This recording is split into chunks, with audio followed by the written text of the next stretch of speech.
nós vamos falar de um tema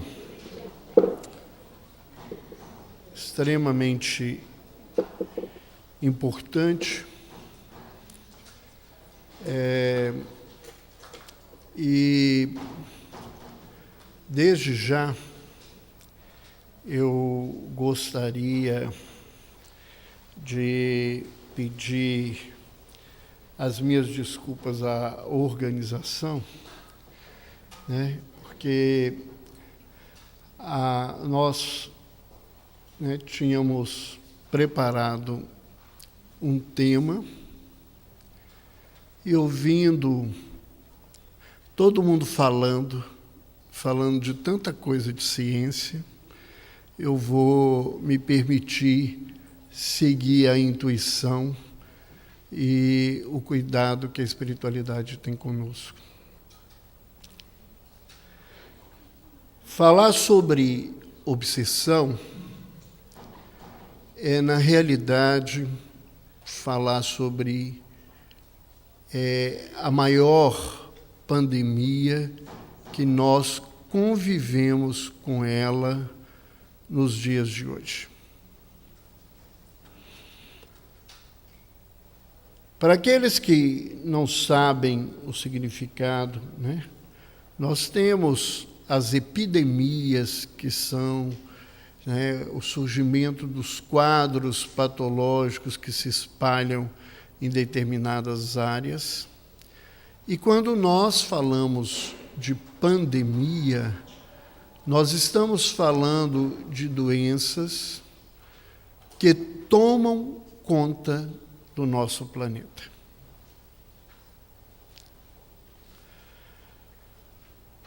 Quando a gente acerca um tema como este, nós temos o hábito, é comum em nós, levantar os nossos olhos e apontar os nossos dedos para o lado de fora. A gente fala muito em obsessão como se a obsessão morasse na casa do vizinho. Como se os nossos obsediados, eu não estou falando dos obsessores, fossem aqueles que estão ao nosso derredor. E muito poucas pessoas têm, na realidade, um ato de humildade, de avaliar a sua condição de obsediado no dia a dia.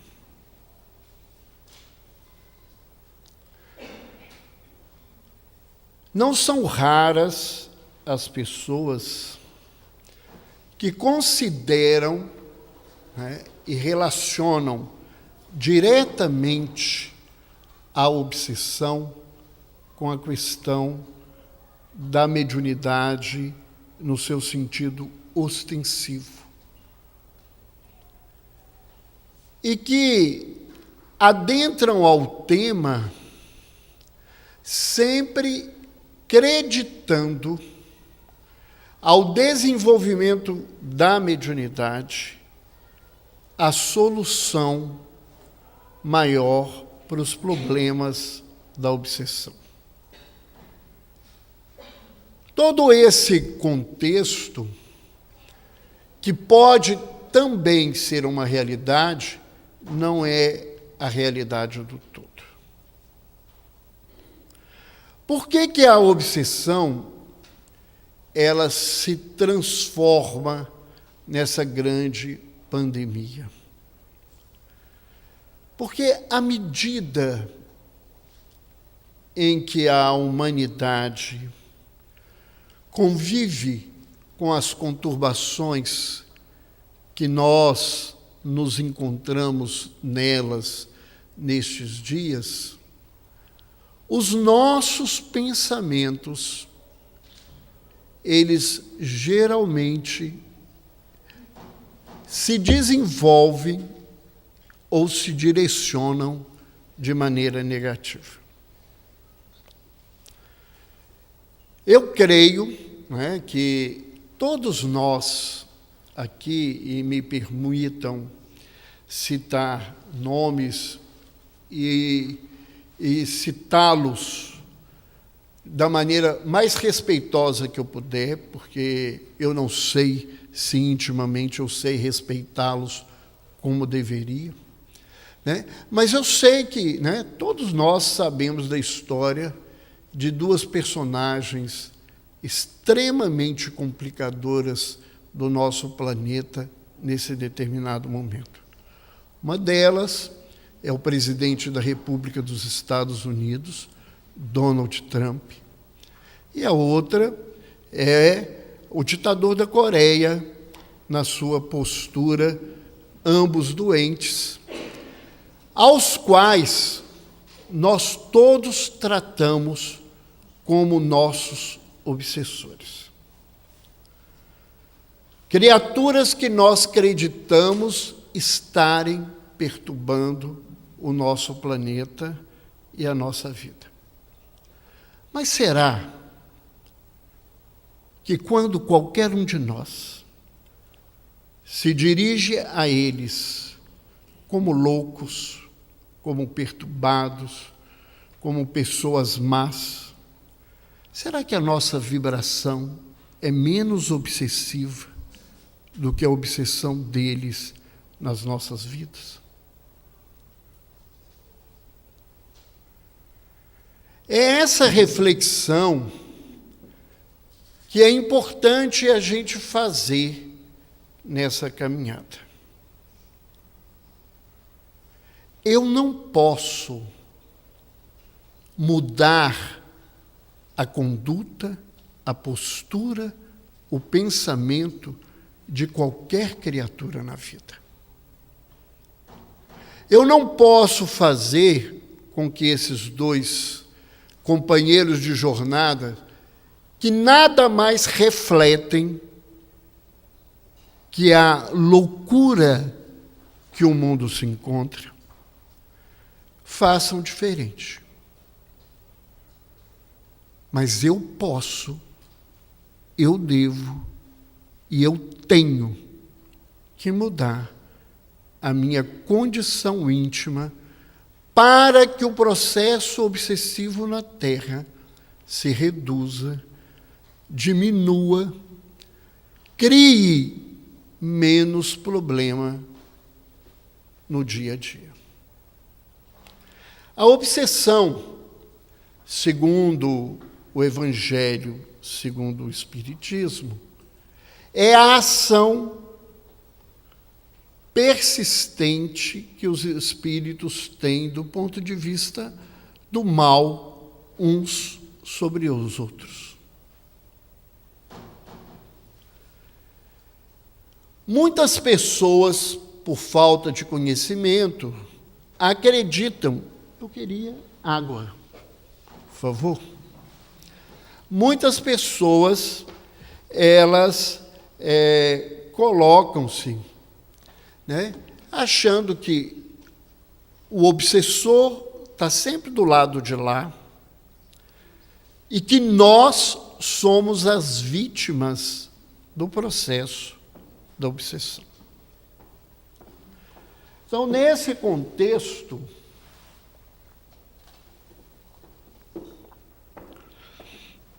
a gente precisa refletir diferente. Existem obsessões de desencarnados para encarnados. Mas não é incomum a obsessão de encarnados para desencarnados. Quantos de nós ainda nos lembramos daquele infeliz ou daquela infeliz que passou pela nossa vida e infernizou a nossa caminhada, e a gente só lembra desse jeito? Será que se você está achando que você está fazendo uma prece, você está dando uma vibração de carinho, de cuidado para essa pessoa? Não. Você está irradiando energias ruins para essa criatura. Quantas obsessões de encarnados para encarnados que a gente não convive nesse dia a dia. Nós falávamos dessas duas criaturas, um está obsediando o outro, né? E a gente não sabe qual tem mais poderio nessa obsessão. Nem estou falando poderio político, não, de pensamento, de desestrutura, uns com os outros. Mas quanto casamento, entre aspas, né? Porque tem gente aí que está vivendo 30, 40 anos junto, que, né, você até acha bonitinho, olha, quando ele chama ela de querida, até hoje, 30 anos depois de casamento. Por que você chama ela de querida? Porque eu já esqueci o nome dessa desgraçada há tantos anos que eu não sei nem o que dizer.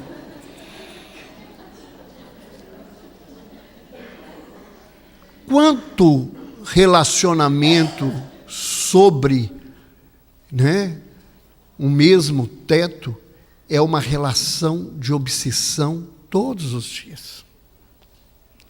Quantas vezes eu ouvi espíritas dizer assim, eu oro todos os dias para ele desencarnar, porque aí eu vou ficar livre dele. Você aí que está pior.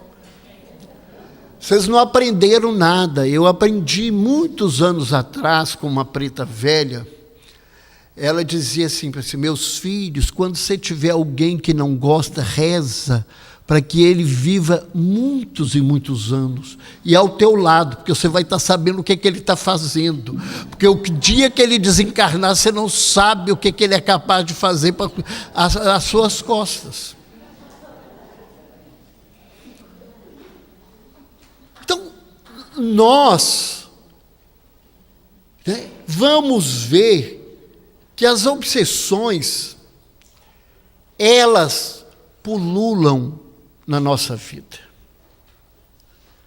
Tem mães que obsediam os filhos em nome de um amor que só é posse, né? Nós temos criaturas que passam o tempo todo em processos obsessivos porque só pensa o mal, só vê o mal. Como é que ele vai atrair alguma energia positiva para a vida dele?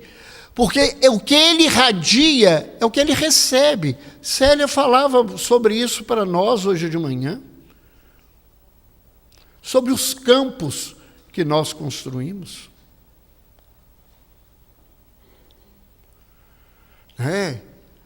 O povo português, como o povo brasileiro, vivendo governos incorruptíveis dos dois lados, né? Nós obsediamos esse povo que nos obsedia todos os dias na vida. E como é que a gente pode ter paz? Como é que a gente pode ter harmonia? Como é que a gente pode ter tranquilidade? Se o nosso pensamento é um pensamento ruim. Jesus nos afirmava, né?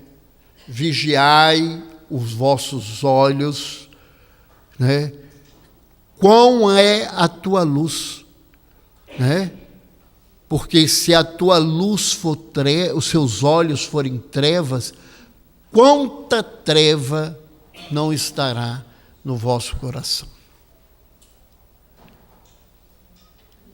Então, quando nós somos concitados a falar de um tema como esse, e que os nossos companheiros sabem, eu preparei todo um material para trazer, né?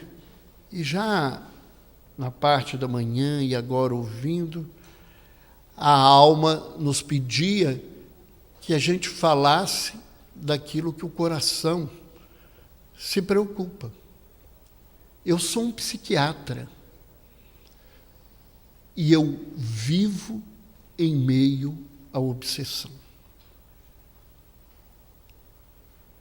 Eu vejo muitas pessoas que chegam a mim para que eu confirme que existe um capeta, um obsessor, um infeliz que perturba a vida dele, para que ele não tenha que ter a responsabilidade de mudar, de melhorar, porque o problema não é dele, o problema é do outro.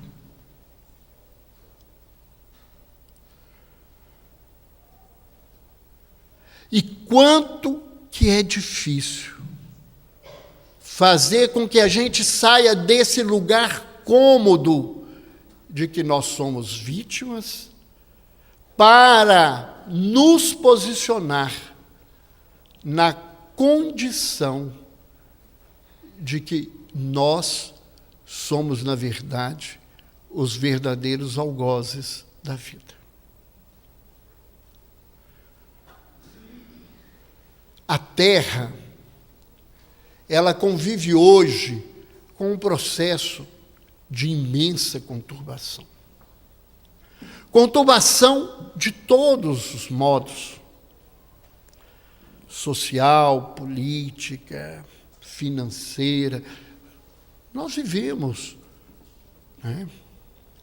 Se os países, chamados países do terceiro mundo, convivem com uma miséria social, os países do primeiro mundo convivem com uma miséria moral. Onde tudo é permitido e que se nada se preocupa. Onde as pessoas hoje podem matar, seja com 2 dias de concepção, 5 meses de gravidez. Daqui uns tempos, nós vamos começar a fazer igual sempre foi feito. Fez na Grécia, fez outras vezes na história, fez na Alemanha, que aí nasceu, é feio, é doente, é incapaz, a gente mata. Aí o filho, com 10 anos, ficou aleijado, a gente mata porque socialmente dá trabalho.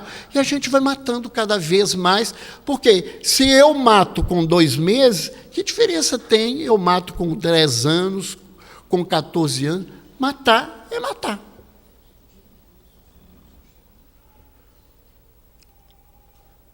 Por que a obsessão virou uma pandemia?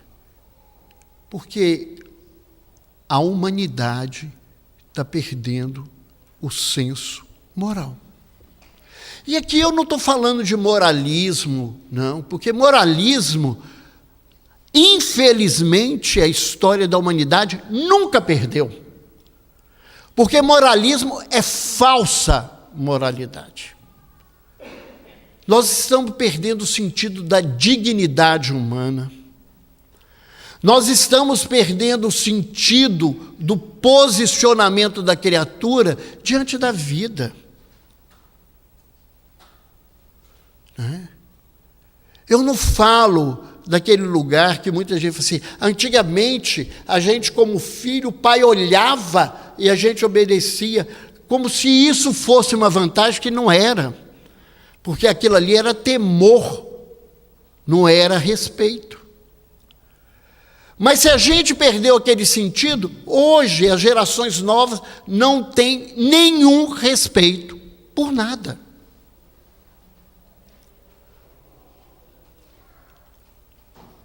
Um dia, um amigo espiritual nos dizia, vocês, quando convivem com algum problema que os perturba, a primeira pergunta que vocês fazem é assim, o que eu fiz para que a minha vida esteja assim?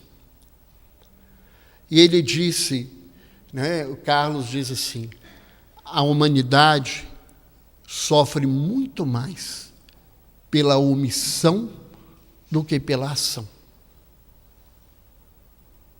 Pela omissão, e eu aqui não quero julgar pedras, eu só estou colocando uma realidade, pela omissão do povo europeu Hitler fez o que fez com a Europa. Porque todo mundo achou melhor dizer, isso não é problema meu.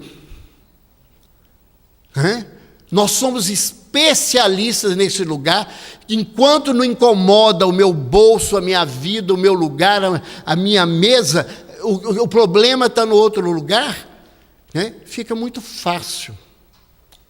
A gente precisa repensar nisso. Há uma historinha que eu escutei de uma amiga espiritual, que ela diz assim, não sei se vocês ouviram, mas que fala desses riscos que nós vivemos o tempo todo pela nossa omissão. Conta-se que numa fazenda moravam vários animais. E entre esses animais morava um ratinho.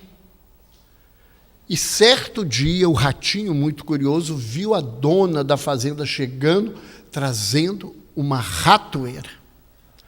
Ele desesperou. Ele se apavorou e saiu correndo para o galinheiro e virou para as galinhas. Hoje, a desgraça caiu nessa casa. Por quê, ratinho? Porque a dona da casa comprou uma ratoeira. E para que você está molando? Nós não temos nada a ver, nós somos galinha. Deixa a gente ciscar, comer, deixa de amolar, vai conversar coisa fiada com quem você quiser, isso não nos interessa. Mas ele estava apavorado. Saiu e foi lá na pocilga. O porco estava normalmente daquele jeito, deitado, já tinha comido bastante, e ele cutucou. E o porco, querendo dormir, ele cutucou. O que foi, rato? Hoje a desgraça caiu nessa casa. Por quê, rato? A dona da casa comprou uma ratoeira. E o que eu, porco, tenho a ver com uma ratoeira? Some, dá sossego antes que eu te bata, pula, que caia em cima de você e te mate. Dá sossego. Ele foi triste, mas ele queria uma ajuda, ele não conseguia. Foi atrás da dona Vaca.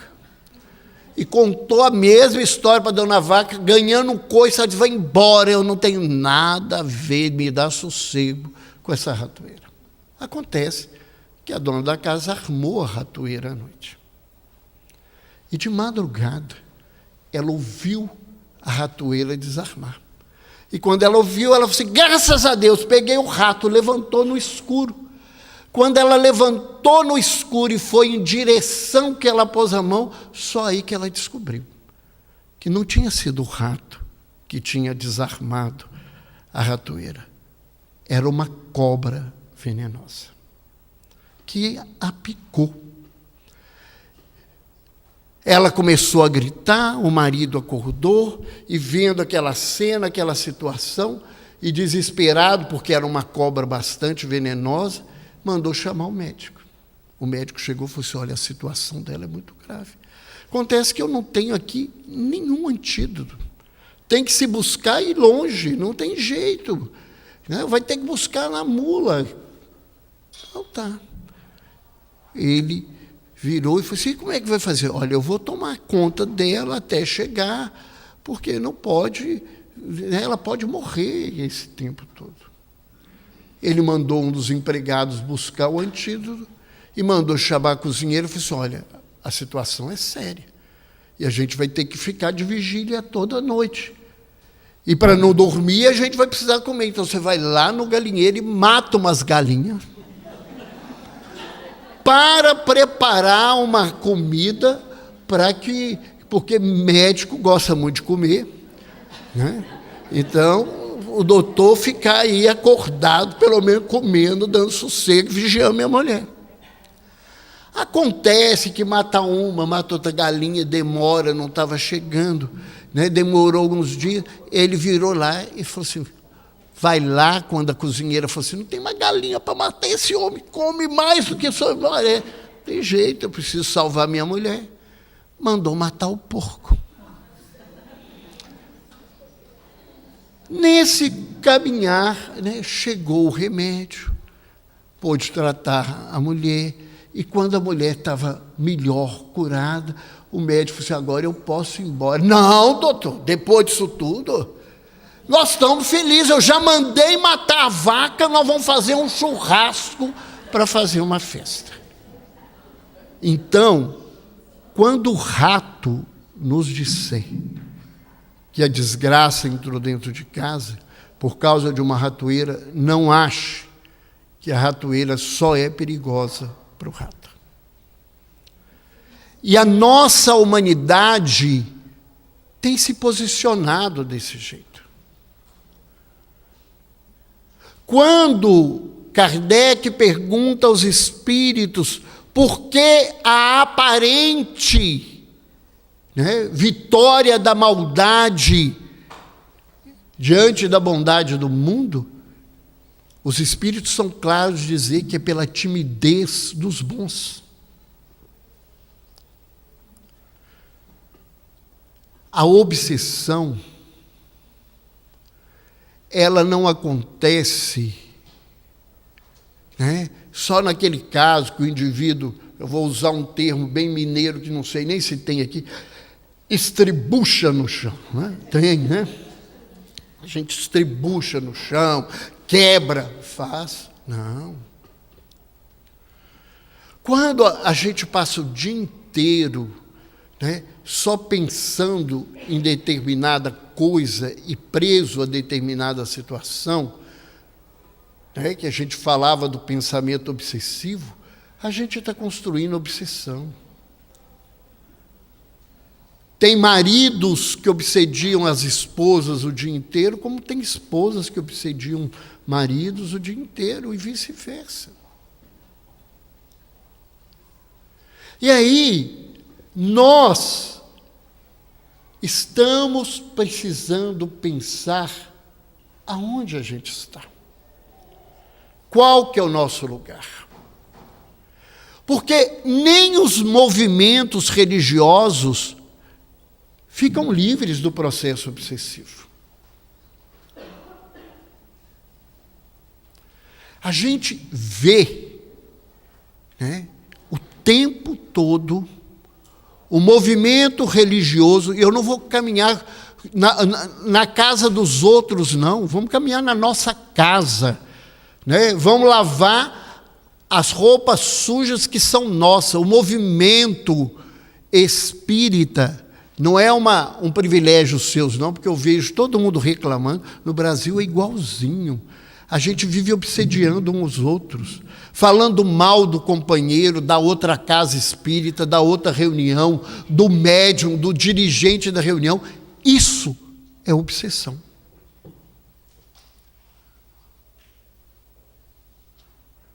Isso é obsessão. A gente não anda precisando de obsessor evangélico, católico, ateu, não. Os obsessores espíritas encarnados uns dos outros são o suficiente para infernizar a vida de umas e outras criaturas. A gente está precisando entender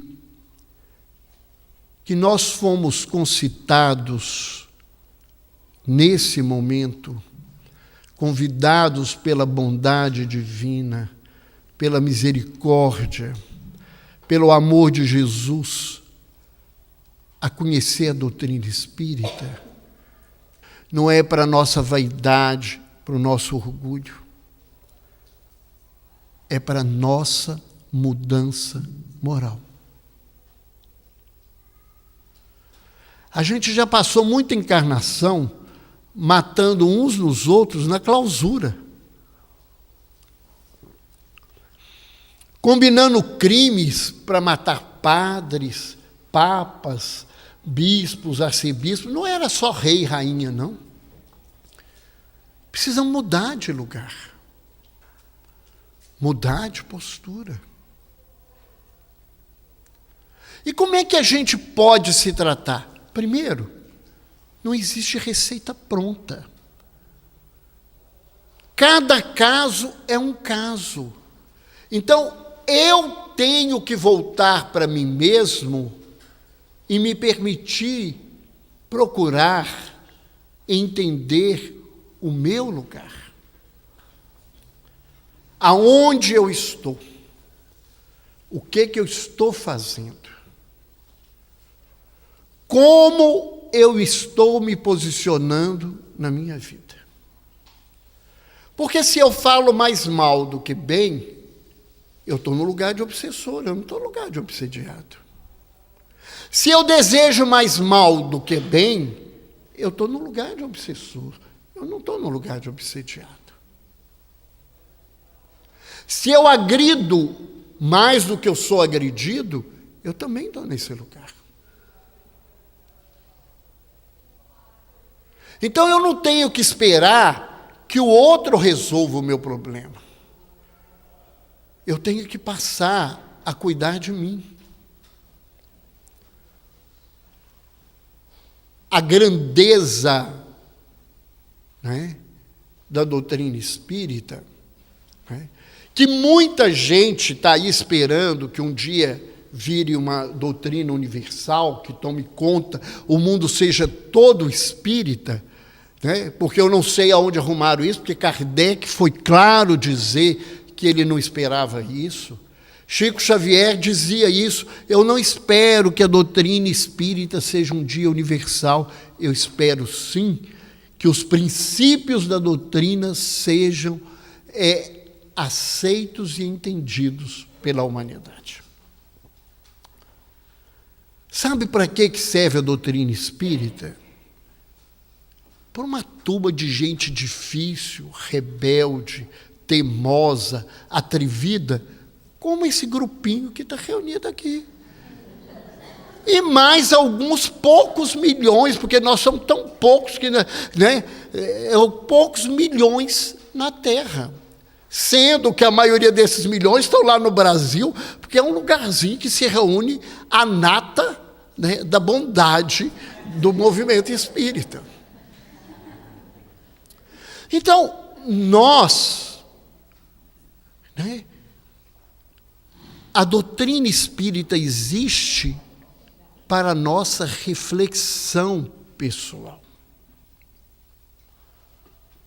Nós somos aquelas criaturas que há 2000 anos conhecemos uma mensagem e pisamos nela cada vez que nós voltamos na Terra.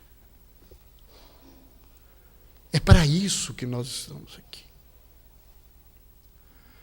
Aqui, né, sem nenhuma revelação mediúnica, porque isso para mim eu tenho certeza, aqui só está reunido padre, irmã de caridade, pastor, só gente que na religião cristã foi bonzinho, Inquisição, não sei o que mais, é só essa turminha de primeira qualidade, que hoje se admira do povo pegar uma bomba, botar no corpo e explodir para o lado de lá. A gente era pior, porque a gente explodia o outro, botava o outro na fogueira, botava o outro no azeite, a gente não se queimava. O outro ainda, pelo menos, ele se queima para matar uma turma, então ele é melhor do que a gente, porque ele está fazendo sacrifício naquilo que ele crê. A gente, de jeito nenhum.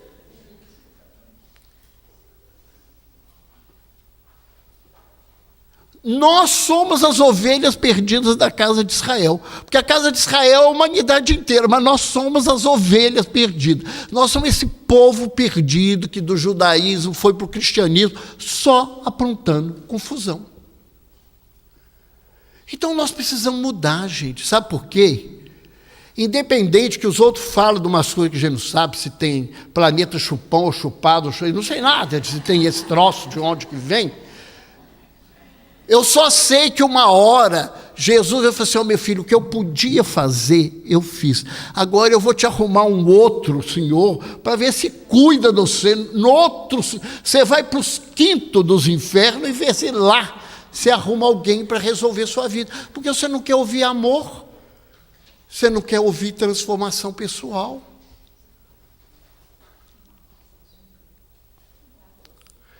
A nossa obrigação na vida é de nos melhorar.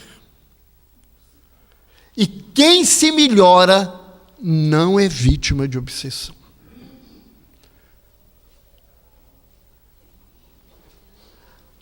A única receita infalível para não ser obsediado é viver o bem, é desejar o bem, é falar o bem, né? É agir no bem. Essa é a receita absoluta. E para isso, nós precisamos de uma única palavrinha. Uma palavrinha que a gente acha linda e não chama vontade. Eu tenho que ter vontade de mudar. E não é vontade da boca para fora, não, porque a gente é ótimo de falar da boca para fora. Eu quero ser melhor. Mas eu quero ser melhor, mas eu quero continuar fazendo A, B, C, D. Ah, porque a gente não é de ferro, né? Há uma expressão muito cristã que fala assim: se alguém te bater numa face, você der a outra. Não, isso é Jesus, né? Está longe. Eu não vou fazer isso. Mas é a receita. É a receita. Se alguém acha que a doutrina cristã veio para dar moleza, não entendeu a doutrina cristã.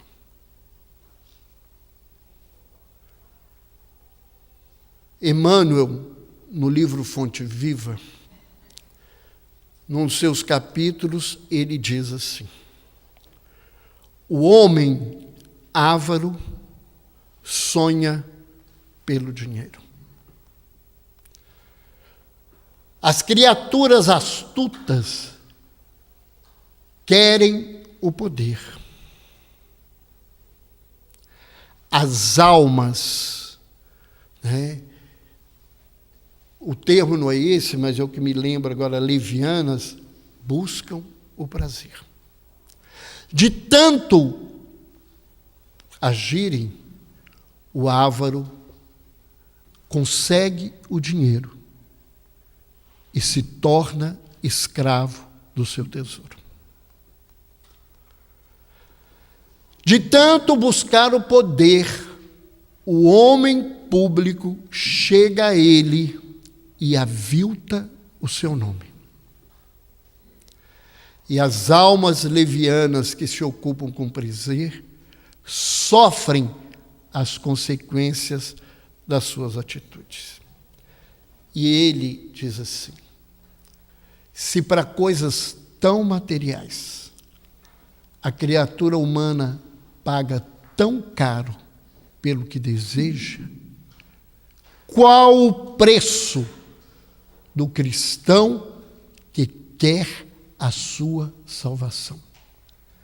E Emmanuel é bastante claro, repetindo a lição do apóstolo Paulo, repetindo a lição do patriarca da Igreja Católica, Agostinho, né? Dentro de uma teoria que é a teoria que Kardec assume no Evangelho segundo o Espiritismo, que é a teoria, né, do servo sofredor. Porque ele diz: o preço está simbolizado na cruz da ignomínia. A nossa situação aqui não é situação de festa. A nossa situação aqui não é uma situação de beleza. A nossa situação aqui é situação de real transformação. Então a gente pode botar o nosso nome em 500 reuniões de desobsessão. Se eu não mudar, não vai adiantar nada. Por que a maioria das pessoas fala assim: eu fui no centro espírita, fui na igreja católica, fui no templo evangélico, não resolveu nada? Não resolveu nada mesmo não, porque ir lá e voltar, o que adianta? Não faz diferença nenhuma.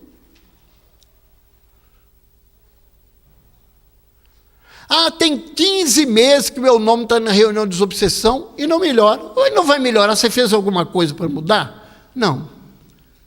Gente, sem mudança não tem solução. Se todos os dias vocês entrarem no mercado e comprarem ananás, vocês só vão fazer suco de ananás. Ninguém vai comprar ananás e tomar suco de laranja. Não existe isso. Se nós não mudarmos em direção ao bem, nós não vamos viver melhores aquilo que a gente quer. Então eu gostaria de que a gente pensasse profundamente nessa situação.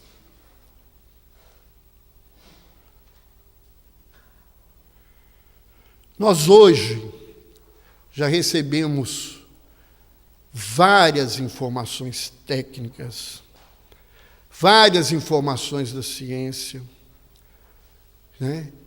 Que querendo ou não querendo, ela está caminhando para ter que pensar naquilo que a gente trabalha dentro do ponto de vista filosófico.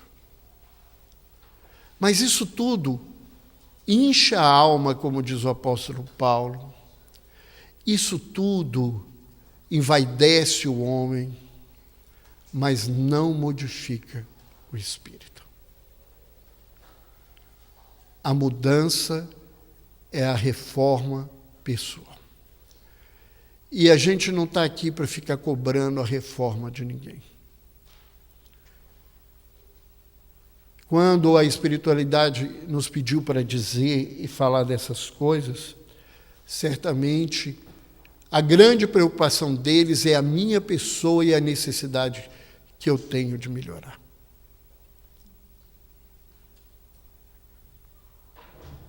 Eu tenho em mim, ultimamente, um ensinamento que certamente eu já trouxe aqui, eu tenho repetido nos lugares que eu vou, sempre que eu posso. Numa véspera de Ano Novo, voltando do trabalho do abacateiro, Chico, com o grupo de amigos, dizia para eles: eu temo desencarnar e ver a minha ficha espiritual. E os companheiros viraram: Chico, mas como é que é isso? Você está preocupado? Olha o trabalho que você fez, os livros que você fez. Eu não fiz nenhum livro, meu filho. Os livros são dos espíritos.